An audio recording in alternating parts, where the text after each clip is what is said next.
Kiedy po raz pierwszy usłyszałem w tym roku o UFO, no i dowiedziałem się, że to jest latawiec taki bezżebrowy, stratless, szczerze mówiąc, pierwsza taka myśl, która przyszła mi do głowy, to mówię, o Boże, to będzie jakaś totalna porażka. Ale potem któregoś dnia w chałupach będąc zobaczyłem kolegę, który na tym UFO pływał akurat na Twin Tipie, ale pierwsze co zwróciło moją uwagę to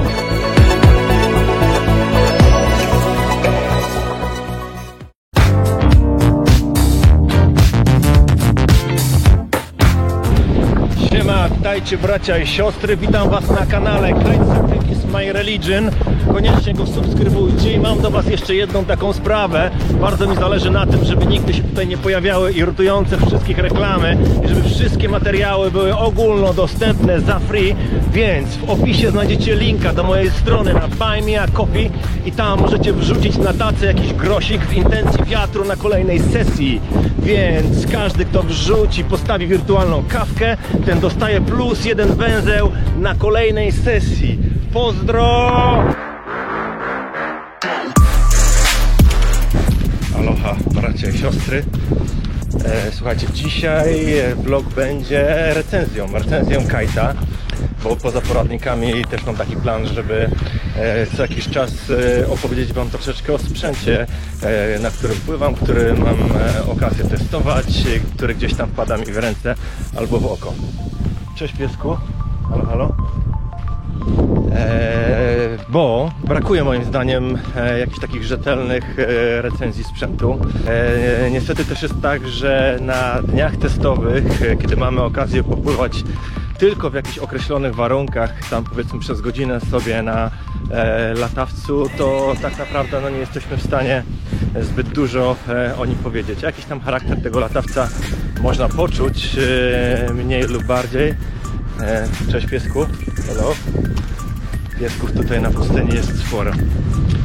Ale tak naprawdę, żeby faktycznie porządnie przetestować latawiec, to moim zdaniem no, potrzebne jest mniej więcej z tydzień czasu pływania praktycznie dzień w dzień, w różnych warunkach, też na różnych rozmiarach. No ale dobrze, słuchajcie, bo nie o tym tak naprawdę ma być ten odcinek. Odcinek będzie o latawcu Slingshot UFO. To jest nowość, która się pojawiła teraz jeszcze w roku 2020. Latawiec bez żeber, dedykowany do foila. Ale zanim wam opowiem o samym tym latawcu, to muszę wam generalnie opowiedzieć o jakimś moim stosunku do pływania na foilu dotychczasowym i tym, jak się na pływanie na foilu zapatruję.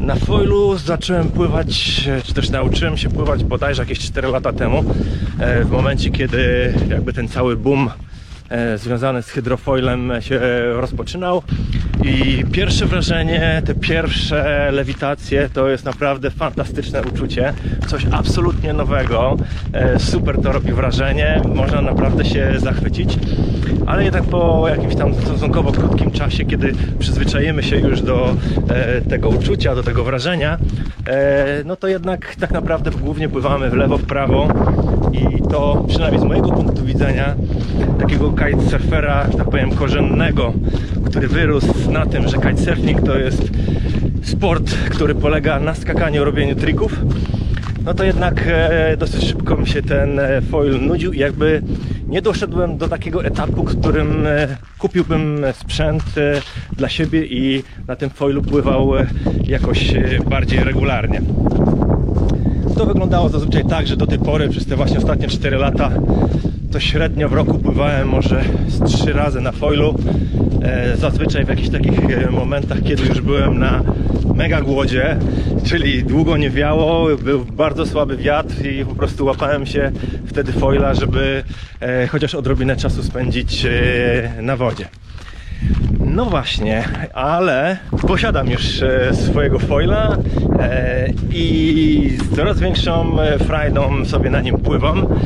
I co właśnie jest ciekawe, to właśnie UFO, właśnie ten latawiec sprawił, że dojrzałem jakby do tej decyzji. Może nie tyle, że ja dojrzałem, ale sprzęt dojrzał do takiego momentu, w którym to pływanie na foilu zaczyna mnie interesować i sprawiać mi jakąś radość, satysfakcję.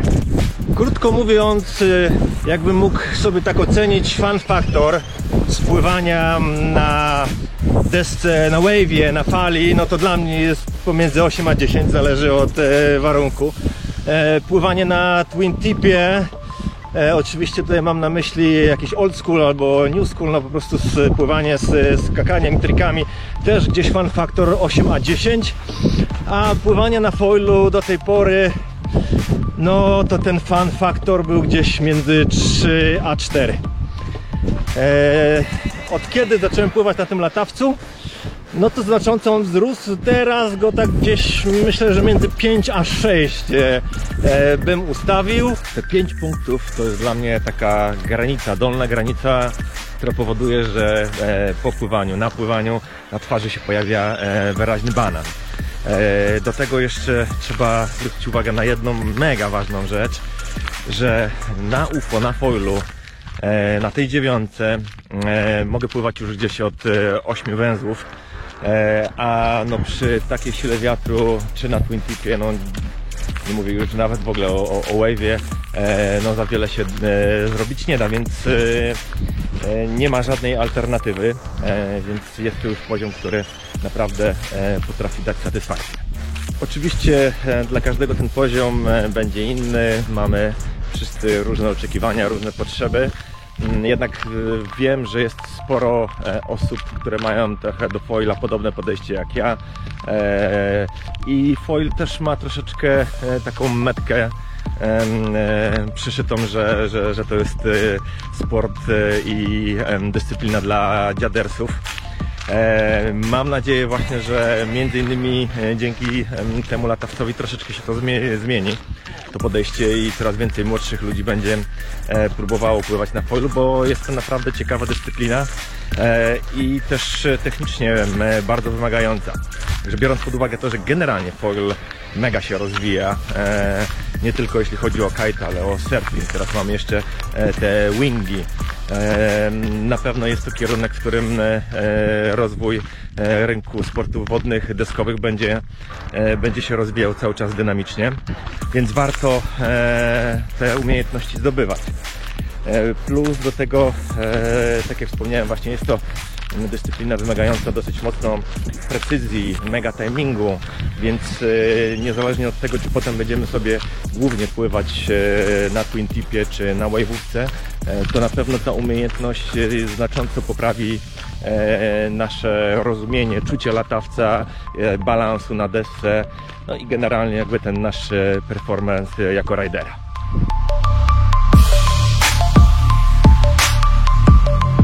A teraz cofniemy się na chwilę do początku tej recenzji. Potem któregoś dnia w chałupach będąc zobaczyłem kolegę, który na tym UFO pływał akurat na twin tipie, ale pierwsze, co zwróciło moją uwagę, to co zwróciło właśnie wtedy tak moją uwagę, to niesamowicie stabilne skrzydło w powietrzu. Pomimo tego właśnie, że brakuje zupełnie żeber, płaszcz latawca był cały czas pięknie naprężony, wypełniony wiatrem. Nawet przy bardzo słabym wietrze naprawdę ten latawiec w powietrzu wyglądał niesamowicie solidnie i to była pierwsza rzecz, która mnie zaskoczyła. Druga rzecz, która przyszła też teraz jakby po tym, to że pomimo tego, że wiatr był bardzo słaby i kolega widziałem, że zaciągając specjalnie bar przy tym słabym wietrze chce tego kite'a zbackstolować, kite bardzo ładnie, stabilnie zachowywał się w zenicie, zupełnie nie miał tendencji do backstolowania, wtedy wiało myślę, że około 10 węzłów. I kolejna rzecz to to, że w momencie, kiedy większość osób nie była w stanie ostrzyć na 12, na tej 9 na twin tipie on bez problemu sobie pływał. I pierwsze testy bardzo szybko potwierdziły właśnie te wszystkie spostrzeżenia i od razu też wykluczyły jeszcze jedną rzecz, której się obawiałem i myślę, że nie tylko ja, ale większość osób od razu sobie myśli, ale taki latawiec na pewno bardzo źle się restartuje z wody. No i okazało się, że słuchajcie, nie ma najmniejszego problemu, nawet przy słabym wietrze ten kajcik, czy w sposób standardowy, czy którejś z metod, którą używam przy bardzo słabym wietrze, naprawdę świetnie wstawał z wody. Mało tego, ten latawiec zabrałem potem na szkolenie dzieci. Naprawdę takich małych knypków po niecałe 40 kg. I oni nie mieli najmniejszego problemu z postawieniem tego latawca.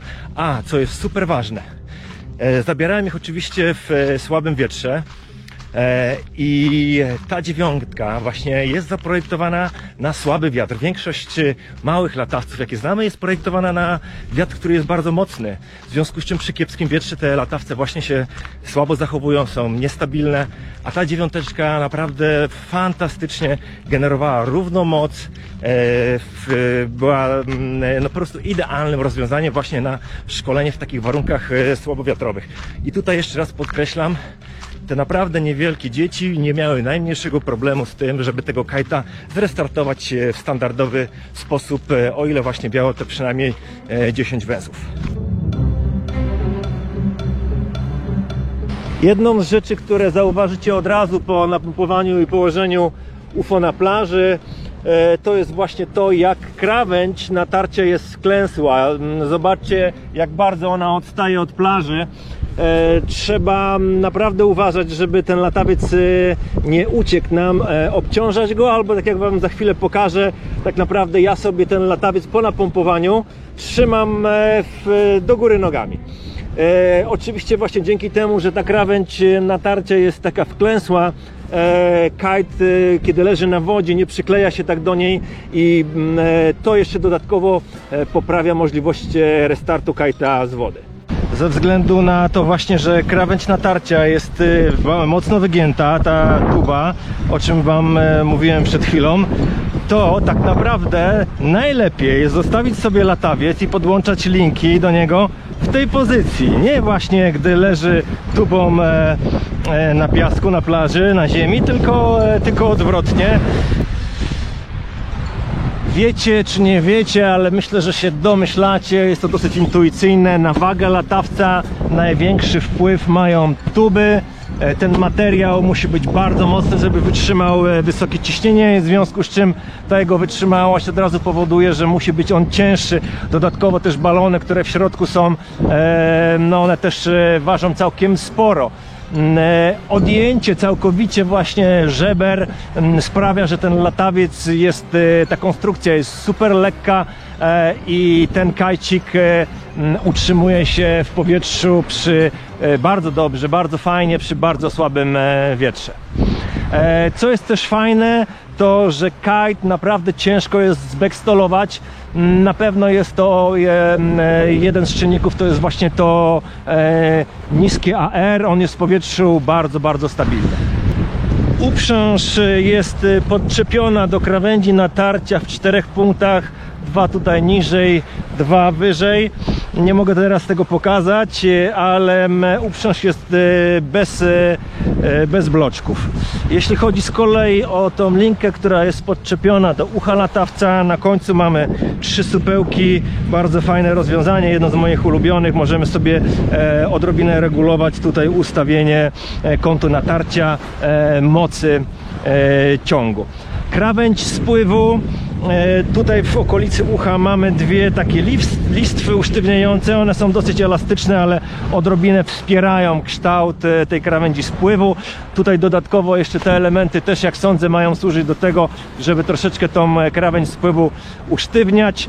To, co mi się nie podoba, to jest szycie generalnie, tutaj wzmocnienie krawędzi natarcia, takie klasyczne, tradycyjne sprzed paru lat, które powoduje, że ten materiał przed tym tutaj podwójnym szyciem dosyć szybko się zużywa. Dzisiaj większość latawców ma tutaj już ten materiał podwójny na krawędzi spływu szerszy w różnych formach, dzięki czemu latawiec jest bardziej trwały, no ale też myślę, że takie właśnie te nowoczesne szycia, wzmocnienia krawędzi spływu powodują, że ona jest sztywniejsza. Jak spojrzymy sobie od przodu, zobaczcie, że kite jest wygięty w mocny łuk, jest to, można powiedzieć, C. To mocne wygięcie kite'a daje nam właśnie to, że ten latawiec jest bardzo reaktywny, jest też stabilniejszy w tych bocznych ruchach. Oczywiście no, nie ma ten latawiec noszenia, nie ma hang time'u, no ale tego nie potrzebujemy akurat w UFO.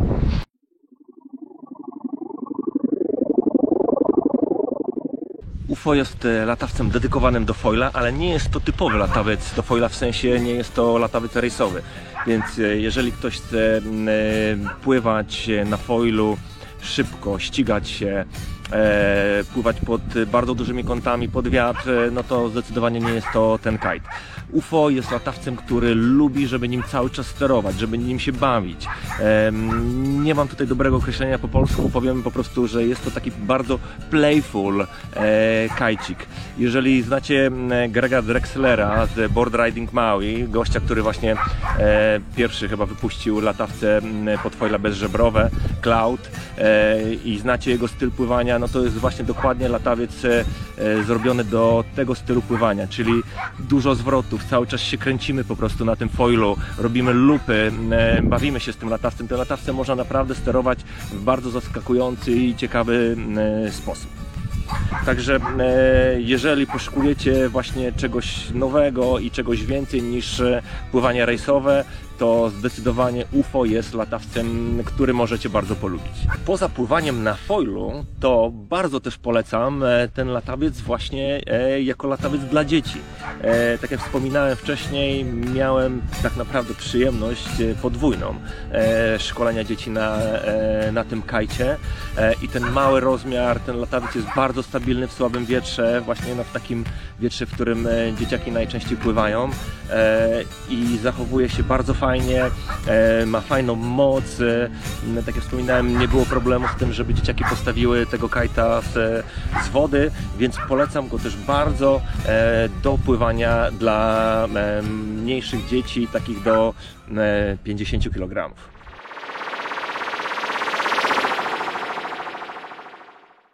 Zanim przejdę do zakresu wiatrowego tej dziewiątki, to jeszcze muszę powiedzieć o jednej rzeczy. Właśnie, żeby UFO było jeszcze bardziej reakcyjne i aktywne, to najlepiej na tym latawcu pływać na krótkich linkach. I to oczywiście ma też wpływ na zakres wiatrowy. Więc jeżeli wieje bardzo słabo, to biorę wtedy standardowe linki. Akurat ja mam przy barze 23 metry i wtedy z tymi linkami jestem w stanie stanąć na deskę od jakichś 7-8 węzłów.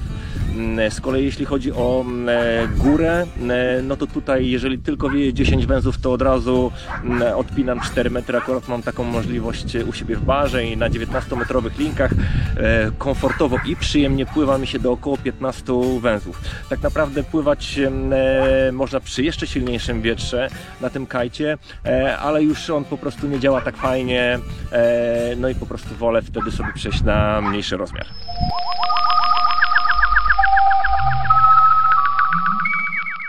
Wspominałem już o tym, że restart tego latawca jest naprawdę łatwy i on bardzo fajnie wstaje z wody, ale no trzeba sobie zdawać sprawę, że jest to konstrukcja nietypowa i w pewnych sytuacjach ten restart na pewno będzie trudniejszy.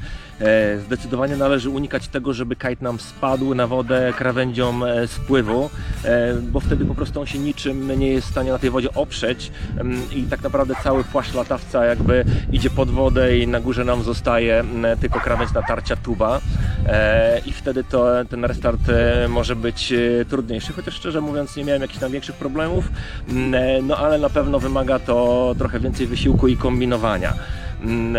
Generalnie zdecydowanie w ogóle należy uważać tego, żeby ten kite nam nie spadł na luźnych linkach, bo nawet jeżeli on spadnie krawędzią natarcia na wodę i będziemy mieli zupełnie luźne linki, to też woda potrafi napłynąć na płaszcz latawca i nawet jeżeli potem on się będzie wypełniał wiatrem, to często pomiędzy właśnie krawędzią natarcia pomiędzy tubą a powiedzmy krawędzią spływu powstaje tam takie wgłębienie, w którym ta woda się utrzymuje i też tego kajta jest zrestartować wtedy trudniej.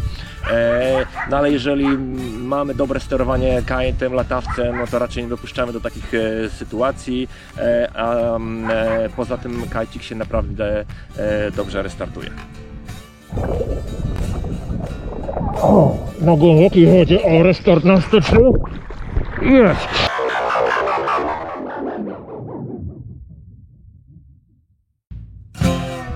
Jak być może zwróciliście uwagę na pierwszej planszy rozpoczynającej tą recenzję, kajcik dostał 8 punktów na 10 ode mnie. Nie jest więc to 10 na 10, więc teraz powiem Wam, dlaczego zabrakło tych 2 do 10. Pierwsza rzecz, taka najważniejsza, to reaktywność i czucie kajta na bardzo luźnych linkach. Jeżeli mocno spływamy z wiatrem albo właśnie mocno kajta zdepaurujemy przy silniejszym wietrze, słabo go czuć na barze. Jeżeli na kajta nie patrzymy, czasem nawet można w ogóle zgubić czucie, w której części okna wiatrowego latawiec się znajduje, więc to jest coś, co mi trochę przeszkadzało. Kolejna rzecz to byłaby w kwestii budowy, czyli też co wspominałem wcześniej, kiedy pokazywałem Wam latawiec na plaży. Ta krawędź spływu, polecałbym skonstruować ją w ten bardziej nowoczesny sposób. Będzie na pewno bardziej wytrzymała, latawiec będzie trwalszy, a wydaje mi się, że nie powinno mieć to wpływu na zachowanie latawca. Ostatnia rzecz, słuchajcie, to jest torba. UFO, jak widzicie, słuchajcie, to jest 9.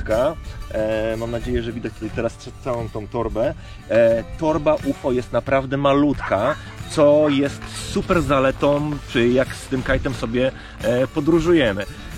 Słuchajcie, 5 jest pakowana do czegoś, co wygląda po prostu jak kosmetyczka. Ale powiem Wam tak, spakowanie 9 do tej torby po pływaniu na plaży, no to naprawdę trzeba to zrobić super dokładnie i tak tego kajta trzeba po prostu do tej torby wciskać. Kolejna rzecz jest taka, że tak, o ile tutaj powiedzmy w tej części możemy sobie zainstalować bar, no to niestety nigdzie nie damy rady już podłączyć pompki. A biorąc pod uwagę to, że zabieramy ze sobą foila, który trochę waży i nie jest jakoś super poręczny do noszenia, i jeszcze dodatkowo wtedy trzeba wziąć do ręki pompkę, no to jest coś, co mnie troszeczkę irytuje i tą torbę można by chyba zmienić. Tym bardziej, że generalnie Slingshot robi naprawdę chyba najlepsze torby, jeśli chodzi o pozostałe kajty Slingshota. No, torby są totalnie wypasione, Slingshota zawsze, i tutaj nagle to maleństwo. Także to są, słuchajcie, te 3 rzeczy, które sprawiły, że jest tych punktów 8 na 10, co i tak uważam, że jest fantastycznym wynikiem, i co sprawiło, że no, tak jak wspominałem wcześniej, ten kite przekonał mnie do pływania na foilu.